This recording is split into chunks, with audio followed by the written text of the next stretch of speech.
students. How are you all? Hope you all are very good. Today, students, we are going to start our 13th chapter of class 5th, which is about the moon and eclipses. Student, today we have to discuss a detailed description of our natural satellite of Earth, which is known as moon, okay? And the various eclipses formed by it. So, let's begin our chapter with the very first topic, which is the moon. So, student, as you all know, moon क्या है? Closest heavenly body है अर्थ की और अर्थ की only natural satellite है ना, अकेली natural satellite. See, the moon is the closest heavenly body of the earth. It is the only natural satellite of the earth. It revolves around the earth and rotates on its axis. It completes its one rotation in about 21 and 1/2 days, and it takes almost the same time to complete one revolution. The moon has no light of its own. It shines as it reflects the light of the sun. There is no life on the moon. It is 3,84,400 kilometer away from the Earth. See, student, moon क्या है? हमारे अर्थ के आसपास सबसे closest heavenly body क्या है? Moon है. सभी प्लैनेट्स की अपनी सैटेलाइट्स है, लेकिन अर्थ की जो अकेली एक नेचुरल सैटेलाइट है, दैट इज मून. क्या करता है मून? अर्थ के अराउंड अपने एक्सिस पे रहकर रोटेट करता है. ठीक है, ये अपनी एक रोटेशन कितने 29 फुल 1.5 डेज में कंप्लीट करता है, एंड ऑलमोस्ट इतना ही टाइम वो एक रिवोल्यूशन को कंप्लीट करने में भी लेता है.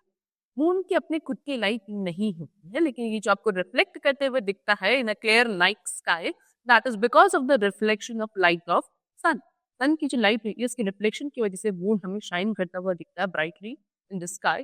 कितना 3,84,400 किलोमीटर का डिस्टेंस है अर्थ और मून के बीच. ठीक है, and there is no life on the moon. There is, see, they have shown there is no atmosphere on the moon, that the astronauts footprints on the moon will remain there for centuries. ठीक है, moon में कोई भी atmosphere नहीं है. ठीक है, लेकिन वहां जो हमारे एस्ट्रोनॉट्स आते हैं उनके फुटप्रिंट्स वहां मून पर क्या सेंचुरीज तक आपको देखने को मिल सकते हैं.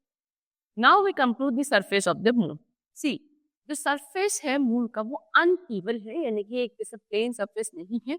हिल्स, माउंटेन्स एंड वैलीज वगैरह सब यहाँ मून पे प्रेजेंट हैं. There are big holes called craters on the surface of the moon. These craters are created by the collision of meteoroids and the moon. The moon is made up of rock and dry soil. तो बड़े बड़े holes हैं हमारे moon के surface पे, जिनको हम craters कहते हैं. और ये जो क्रेटर्स है ये किसकी वजह से बने मून के सरफेस पे? जब मून और मेटेरॉइड्स का क्या आपस में कॉलिजन होता था, ठीक है, इसकी वजह से एक क्रेटर्स का फॉर्मेशन हुआ on the surface of the moon. Moon किसका? रॉक और ड्राई सॉइल से मिलकर बना है क्या? Moon. Then there is no water and air on the moon. Due to the absence of air, one cannot listen and sound on the moon. क्या है? कोई भी वाटर या एयर मून पर प्रेजेंट नहीं. ठीक है, क्योंकि वहां एयर प्रेजेंट नहीं है, वाटर प्रेजेंट नहीं है, और इसी वजह से क्या मून पर कोई भी साउंड को हम लोग नहीं सुन सकते, क्योंकि साउंड को ट्रैवल करने के लिए मीडियम रिक्वायर्ड होता है. अर्थ सरफेस पर साउंड ट्रैवल करती है, सबसे जो कॉमन मीडियम है वो है एयर. लेकिन क्या in the moon there is no atmosphere, no air, because of which we cannot listen any kind of sound on the moon surface. Okay, next, there is no atmosphere on the moon, so the temperature on the moon changes quickly. During the day it is extremely hot, and at night it is extremely cold. Astronauts who visit the moon have to wear special space suit which can withstand the changing temperature of the moon. तो moon पे कोई atmosphere नहीं है, इसलिए वहाँ का जो temperature है वो कॉन्स्टेंटली चेंज होता रहता है. ड्यूरिंग द डे बहुत ज्यादा गर्मी है, during the night extremely cold temperature होता है मून के सरफेस पे. जो एस्ट्रोनॉट्स मून पे जाते हैं, ठीक है, वो स्पेशल स्पेस सूट्स पहनकर जाते हैं, सो दैट ऐसी ड्रास्टिक चेंजिंग जो टेम्परेचर है वहाँ का, जो चेंजिंग कंडीशंस है एटमॉस्फेयर की मून की, उसको विथस्टैंड कर सके, वहाँ पे सर्वाइव कर सके. Okay, now the phases of the moon. Moon के phases. See, as we all know that the moon keeps on changing its shape. है ना, मून हमेशा हर डे हमें सेम नहीं दिखता है, उसकी शेप चेंज होती रहती है. One day you see it as a full circle, on some day half, and the other day it is not seen at all. The changing shape of the moon that we see from the earth are called the phases of the moon. Actually, these changing shapes are its lighted parts as it revolves around the earth. तभी आप देखोगे कि बिल्कुल full circle के shape में आपको moon दिख रहा है, किसी दिन आपको हाफ दिख रहा है, किसी दिन हो सकता है कि मून है ही नहीं। तो एक्चुअल में क्या है, ये जो आपको डिफरेंट डिफरेंट फेजेस या डिफरेंट डिफरेंट शेप्स दिखती हैं मून की in the sky, that is what, phases of the moon. ठीक है, और ये जो चेंजिंग शेप्स हम लोग देखते हैं मून की, डिफरेंट फेजेस देखते हैं, ये किसकी वजह से है? ये शेप्स इसकी आती है लाइटेड पार्ट्स के वजह से, क्योंकि हमें पता है मून अर्थ के अराउंड रिवॉल्व करता है और अर्थ सन के अराउंड रिवॉल्व करता है, रोटेट करता है। तो वही चीज है कि ये कब किसकी शेप अर्थ के पास और सन के बीच में आती है, ठीक है, और उसकी वजह से कौन सा पार्ट इसका मून का एक्चुअल में लाइट करता है और हमें अर्थ के सरफेस से दिखता है, वही इसकी शेप वैसी बन जाती है। सी, जैसे कि the phases of the moon are full moon, waxing, gibbous, first quarter, waxing crescent, new moon, waning crescent, third quarter, waning gibbous, and again full moon. ये different phases है moon के, ठीक है? So when you see the moon completely round, it is called full moon. जिस दिन आपको पूरा round shape का moon दिखता है, उसको हम full moon कहते हैं। जब हमें बिल्कुल भी moon नहीं दिखता, when you do not see the moon at all, उसको हम new moon कहते हैं। And this process keeps on going continuously. It takes 15 days from full moon to new. ये प्रोसेस कॉर्डिनेट चलता रहता है। अराउंड 15 डेज का टाइम लगता है फुल मून से new moon and then new moon to full moon. Okay, चलो now next is gravity of the moon. Moon की ग्रेविटी के बारे में डिस्कस करते हैं। See, gravity is the force by which one heavenly body attracts another heavenly body towards itself. The gravity on the moon is 1 by 6 times less than the earth. If a man weighs 90 kg, he will weigh 15 kg. That is why walking on the moon is very difficult. One can float or jump on the moon.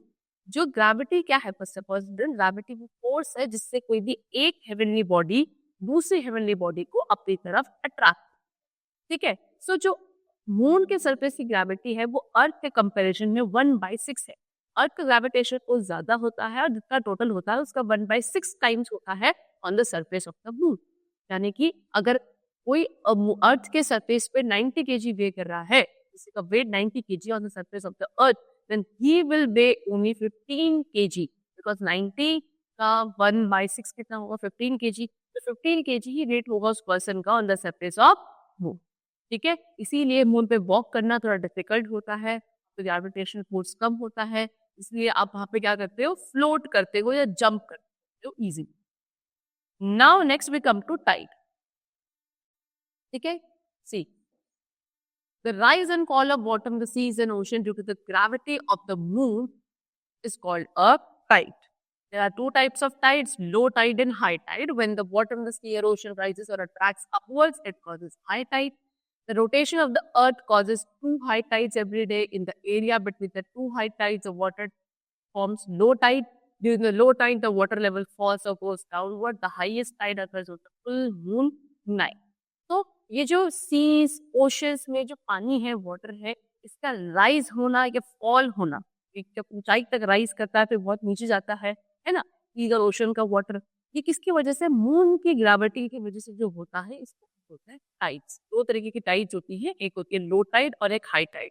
जब ये सी या ocean water क्या बहुत ही ऊपर की तरफ attract करता है, राइज करता है, इसको हम हाई टाइड।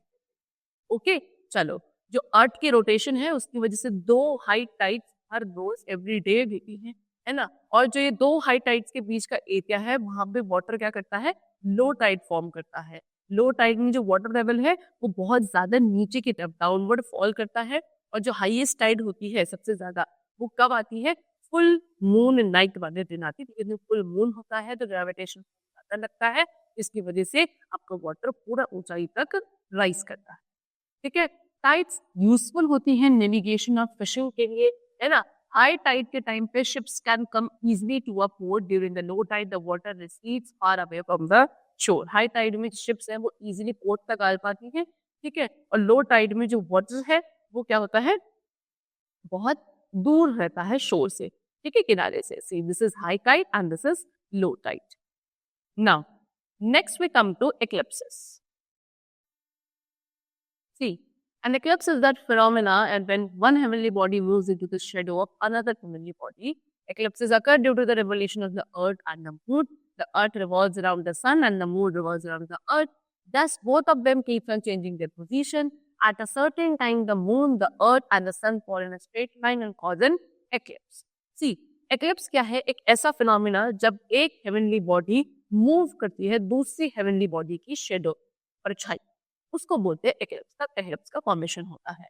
ठीक है, एक्लिप्सेस क्यों बनते हैं? क्योंकि अर्थ और मून दोनों ही क्या करते हैं? किसी दूसरे हेवनली बॉडी के अराउंड रोटेट करते हैं। अगर मैं अर्थ की बात करूं तो अर्थ सन के अराउंड रोटेट करता है और मून अर्थ के अराउंड रोटेट करता है। तो ये जो मूवमेंट है अर्थ और मून का around the other heavenly body, इसकी वजह से क्या होता है? इनकी पोजीशंस चेंज रहती है, ये हमेशा एक कांस्टेंट प्लेस पे नहीं रहते हैं, है ना। कभी कभी ऐसा होता है कि मून, अर्थ और सन तीनों एक ही लाइन में आ जाते हैं स्ट्रेट लाइन में, तब जाके आपका क्या होता है? एक्लिप्स का फॉर्मेशन। ओके, एक्लिप्स आपके टू टाइप्स के होते हैं। एक होता है solar eclipse and the next is और the second is lunar. First of all we have to discuss solar eclipse. Solar eclipse क्या होता है? जब moon comes between the sun and the earth, the solar eclipse. Moon sun और earth के बिल्कुल बीच में आ जाता है, तब सोलर एक्लिप्स होता है। Moon blocks a path of the sunlight and cast its shadow on the earth. Moon क्या करता है? मून किसके बीच में? सन और अर्थ के बीच में आ गया, तो सन की जो लाइट फॉल करती थी अर्थ के सरफेस पे, उसको सनलाइट का जो पाथ है उसको मून ने ब्लॉक कर दिया बीच में से। ठीक है, जिसकी वजह से क्या होता है? आपकी मून की जो शेडो है ना, मून क्या कहता है? अर्थ की शेडो पूरी कास्ट करता है, पूरी बना लेता है। And when the moon moves out of this position the eclipse gets over. ठीक है, जैसे मून हल्का हल्का फिर रोटेट करेगा और रोटेट करके जब अपनी पोजीशन से उधर चला जाएगा, दूर चला जाएगा, तो सन की जो लाइट ब्लॉक हो गई थी वो हट जाएगी, है ना, और दोबारा से अर्थ सरफेस पे आएगी and then the solar eclipse will end. ठीक है, तो जिस टाइम पे मून बीच में आ रहा होता है उस टाइम पे सोलर एक्लिप्स के दौरान बिल्कुल अर्थ के सरफेस पे अंधेरा हो जाता है। ठीक है, कोई भी लाइट नहीं होती क्योंकि लाइट का पाथ जो है ब्लॉकेज कर दिया गया है। अब सोलर एक्लिप्स आपका कंप्लीट भी हो सकता है, पार्शियल भी हो सकता है। जब द सन है gets hidden by the moon completely, it is a complete solar eclipse. जब आपका जो सन है वो पूरी तरीके से छिप जाता है इसकी मून की वजह से, तो बोलेंगे solar eclipse, complete solar eclipse. लेकिन जब सन छिपता है मून की वजह से लेकिन पार्शियल, पूरा नहीं आधा, उसको बोलेंगे partial solar. We must not watch the solar eclipse with the naked eyes as it's very harmful for our eye health. हमें सोलर एक्लिप्स को अपनी नेकेड आई से नहीं देखना चाहिए क्योंकि ये हमारी आई की हेल्थ के लिए हार्मफुल होता है। Now next we come to lunar eclipse. Lunar eclipse कब होता है? When the earth comes between the sun and the moon, the lunar eclipse occurs. The earth casts a shadow on the moon as the earth blocks a part of the sunlight. The part of the shadow that totally blocks the sunlight is called the umbra, and the part that blocks only a part of the sunlight is called the penumbra. See, होता क्या है? जब अर्थ सन और moon के बीच में आ जाता है क्योंकि अर्थ की सन के अराउंड रोटेट करता है। अब जब अर्थ सन और मून के बीच में आ जाएगा तब ल्यूनर एक्लिप्स होता है। एक्चुअल में अर्थ क्या करता है? अब सन की लाइट जो मून के ऊपर फॉल होती है उसको पूरी तरीके से ब्लॉक कर देता है। अब अर्थ जो है वो अपनी शेडो बनाता है किसके ऊपर? मून के ऊपर। ठीक है, चलो। और अब जो शेडो जो पार्ट है शेडो का जो टोटली ब्लॉक हो चुका है, शेडो सनलाइट को ब्लॉक कर गया, उसको तो हम उम्रा बोलते हैं। और वो पार्ट जो सनलाइट का सिर्फ कुछ ही पार्ट को ब्लॉक करता है ना, उसको बोलते हैं पेनुम्ब्रा। ओके, ल्यूनर एक्लिप्स भी आपके कंप्लीट या पार्शियल हो सकते हैं। जब मून कंप्लीटली क्या करता है? अर्थ की शेडो के बीच में होता है उसको हम कंप्लीट ल्यूनर एक्लिप्स कहेंगे। And when the moon is partially in the shadow of the अर्थ, जब मून पार्शियली अर्थ की शेडो के बीच में होता है पार्शियल ल्यूनर एक्लिप्स बोला जाता है। ठीक है, now next we are having satellite. Satellite is that heavenly body which revolves around the planet and has no light on its own. The moon is a natural satellite of the earth. अब एक ऐसी heavenly body जो किसी भी planet के around rotate करती है, move करती है और उसकी खुद की कोई लाइट नहीं होती है, उसको हम सैटेलाइट कहते हैं। ऐसी हेवनली बॉडीज को, तो moon is the natural satellite of the earth. Satellites आपकी नेचुरल और आर्टिफिशियल भी हो सकती है। आर्टिफिशियल कौन सी होंगी? जो मेड बाय मैन होंगी, हम उन्हें मैन मेड सैटेलाइट भी बोल सकते हैं। आर्टिफिशियल सैटेलाइट का launch with the help of rocket. इसकी हेल्प से, रॉकेट की हेल्प से आर्टिफिशियल सैटेलाइट को लॉन्च करा जाता है। स्पुतनिक 1 क्या है? हमारी पहली man made satellite world. Okay, फिर Aryabhata was the first man made satellite launched by India on 19 April 1975। 19 April 1975 में आर्यभट्ट कि पहली मैन मेड सैटेलाइट थी जो लॉन्च करी गई थी बाय इंडिया। ओके, उसके बाद से 150 satellites have been launched by ISRO, Indian Space Research Organisation. और तब से तो अराउंड 150 सैटेलाइट हम लोग लॉन्च कर चुके हैं स्पेस में। ठीक है, इसरो हमारी ही क्या है, एक इंडियन स्पेस रिसर्च ऑर्गेनाइजेशन है। ठीक है, चल आर्टिफिशियल सैटेलाइट्स का यूज क्या होता है? They are used for weather forecasting, to collect the information about outer space. Outer space की इंफॉर्मेशन कलेक्ट करने के लिए, वेदर फोरकास्टिंग के लिए, कम्युनिकेशन एंड नेविगेशन के लिए, स्पाई करने के लिए, गाइड मिसाइल्स को गाइड करने के लिए, इन सभी चीजों के लिए आर्टिफिशियल सैटेलाइट्स का क्या करा जाता है, यूज किया जाता है। ओके, चलो, तो chapter is completed over here.